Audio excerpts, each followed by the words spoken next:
Hello friends, स्वागत है आपका मेरे यूट्यूब चैनल में। तो आज हम बीएससी सेकंड ईयर का बहुत ही इम्पोर्टेंट क्वेश्चन करने वाले हैं, जो कि है बायो-सेवर्ट का नियम। और ये 12th क्लास में भी आता है, तो 12th क्लास के लिए भी ये बहुत इम्पोर्टेंट क्वेश्चन है बायो-सेवर्ट का नियम। और इसको आज हम सिद्ध भी करेंगे व्यंजक को। तो स्टार्ट करते हैं बायो-सेवर्ट का नियम। यहाँ पे क्वेश्चन है, बायो-सेवर्ट के नियम का व्यंजक लिखकर इसके आधार पर विद्युत धारा के मात्रा के एम्पेयर को भी परिभाषित कीजिए। तो अब हम ये भी इसके अकॉर्डिंग ये सिद्ध करेंगे कि विद्युत धारा का मात्रक जो एम्पेयर होता है उसको किस तरीके से बायो-सेवर्ट के नियम से हम परिभाषित कर सकते हैं। तो सबसे पहले यहाँ पे हम मानते हैं कि x और y एक चालक तार है। इसको हम एक चालक तार की तरह मानते हैं x और y, जिसमें जो धारा I है वह x से y की ओर प्रवाहित हो रही है। तो यहाँ पे ये दिखाया गया है, माना x y एक चालक है जिसमें विद्युत धारा I प्रवाहित हो रही है x से y की ओर। इस चालक के अल्पांश की लंबाई dl है। हम इस चालक तार को कई अल्पांशों से मिलकर बना हुआ मान सकते हैं। तो यहाँ पे हमने माना कि एक अल्पांश dl है, और जिसकी मतलब एक अल्पांश से a भी मान सकते हैं इसको, और इसकी लंबाई होगी वो dl होगी। तो इस अल्पांश की लंबाई dl है। इस अल्पांश के कारण किसी बिंदु P पर चुंबकीय क्षेत्र की तीव्रता dv हमको ज्ञात करनी है। तो सबसे पहले तो यहाँ पे ये अल्पांश है। अल्पांश से r दूरी पर एक बिंदु P है, ये बिंदु P है, इस पर चुंबकीय क्षेत्र की तीव्रता ज्ञात करनी है।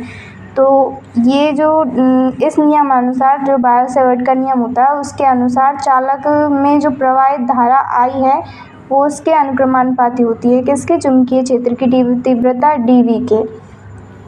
मतलब इस अल्पांश के कारण dl के कारण बिंदु P पर चुंबकीय क्षेत्र की तीव्रता चालक में जो धारा प्रवाहित हो रही है उसके अनुक्रमानुपाती होगी, यानी कि dv समानुपाती I।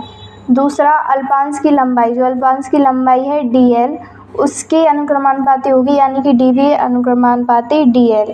और साइन थीटा के अनुक्रमानुपाती होगी, जहाँ पे ये थीटा है वो अल्पांश dl और बिंदु P के बीच का जो कोण है, ये अल्पांश है dl और बिंदु P है, इन दोनों को जो मिला रही है जो रेखा r है, उन दोनों के बीच का कोण थीटा है। तो ये जो साइन थीटा के अनुक्रमानुपाती होगा। और यहाँ पे ये बताया गया है dv समानुपाती साइन थीटा। और इसमें क्या होगा कि जो अल्पांश से बिंदु P की दूरी r है उसके वर्ग की व्युत्क्रमानुपाती होती है चुंबकीय क्षेत्र की तीव्रता, यानी कि dv व्युत्क्रमानुपाती व्युत्क्रमानुपाती r स्क्वायर होगा।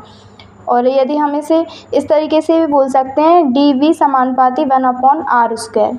तो अब ये चारों कंडीशन को हम मिलाकर लिख लेंगे। तो यहाँ पे चारों कंडीशनों को मिलाकर लिख लिया है, dv समानुपाती I dl sign theta upon r square. तो यहाँ पे ये आ गया है। अब इसकी नेक्स्ट स्टेप क्या होगी?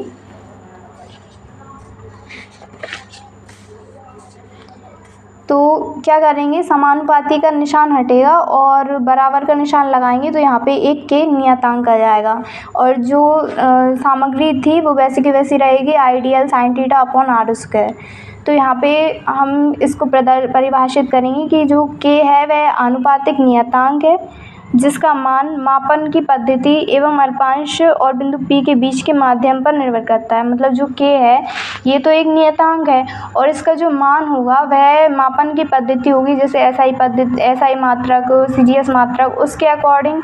और दूसरा अल्पांश, ये जो अल्पांश है dl और ये जो बिंदु P है इसके बीच की दूरी पर निर्भर करता है k का मान। तो यहाँ पे ये बताया गया है। तो जो SI पद्धति होती है उसमें k का मान μ0/4π टेस्ला मीटर प्रति एम्पियर होता है। आप इसके जो मात्रक का जो टेस्ला मीटर प्रति एम्पियर है ये आप याद कर लीजिए, ये एग्ज़ाम 12th क्लास के एग्ज़ाम में ऑब्जेक्टिव में पूछ सकते हैं। तो यहाँ पे जो μ0 है ये निर्वात की चुंबकशीलता होती है। इस प्रकार dv बराबर क्या होगा, k का मान रख देंगे μ0/4π रहता है।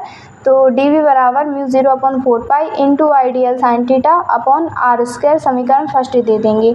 तो ये क्या हो जाएगा, यही बायो-सेवर्ट का नियम है।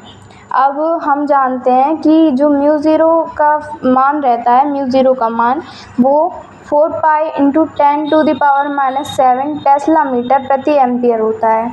तो ये आपको याद करना पड़ेगा म्यू ज़ीरो का मान। और जब अपन म्यू ज़ीरो का मान समीकरण फर्स्ट में रखेंगे तो यहाँ पे ये इस तरीके से आ जाएगा, डी बराबर 10⁻⁻7 into ideal sine theta upon r square tesla. इसको समीकरण सेकेंड दे दिया। तो ये अपना बायो-सेवर्ट का नियम तो यहीं पे समाप्त हो गया, ये बायो-सेवर्ट का नियम सिद्ध हो गया। अब अपन को क्या करना है, इसमें एम्पियर की परिभाषा इस बायो-सेवर्ट के नियम से अपन को प्रूफ करनी है।